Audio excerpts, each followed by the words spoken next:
Thank you. I'm here with my wonderful wife, Anita. We are now working on our 31st year of marriage. And I'm wearing this white bow, and I hope everyone here in this crowd gets a white bow. It's out there at the end on each side, so get one if you don't have it. It symbolizes the gift of God, that marriage is the union of a man and a woman, from which children are born in the image of God, and provides the best family unit for raising young boys and young girls. It also is white to symbolize the purity of marriage, and it's a knot to symbolize that union of one man and one woman for life. In 2009, a group of individuals inspired by the late Chuck Colson got together and penned a document called the Manhattan Declaration. At the end of that document, it ends with some of these words: "We will fully and ungrudgingly render to Caesar what is Caesar's, but under no circumstances will we render to Caesar what is God's." Recently, Deacon Keith Fournier, a Catholic Christian, and me, an evangelical Christian, co-drafted the marriage pledge.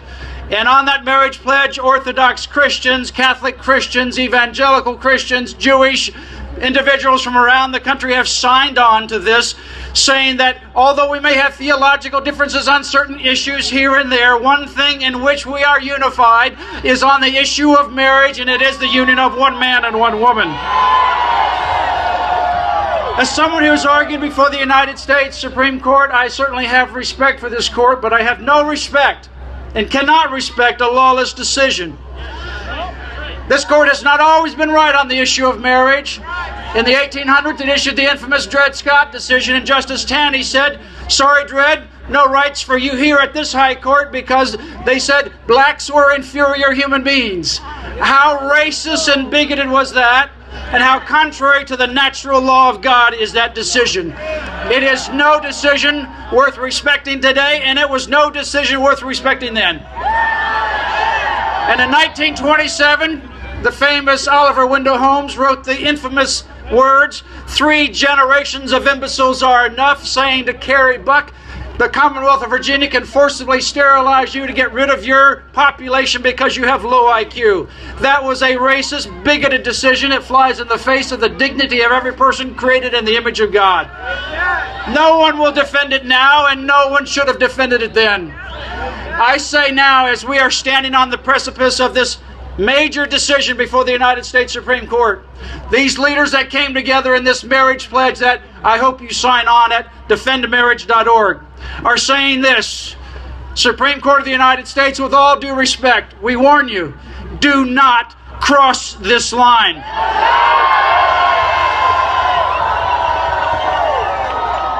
And as much as I'm an attorney and I respect the rule of law, I also respect the higher law.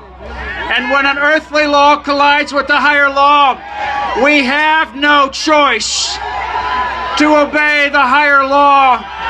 We cannot comply to Caesar's demands that are in direct conflict with the higher law, and that's what the Dr. Martin Luther King wrote in letter from the Birmingham jail. There are 2 kinds of laws, just and unjust.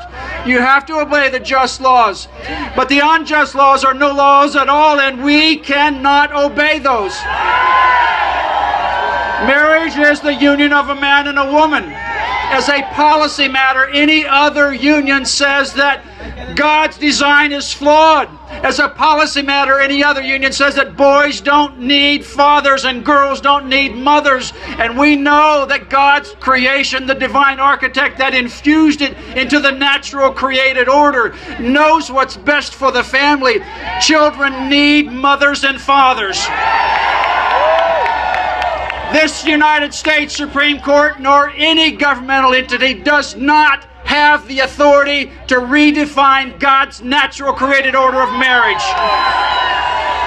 The marriage pledge ends with some of these words: "We stand together in defense of marriage. Make no mistake about our resolve."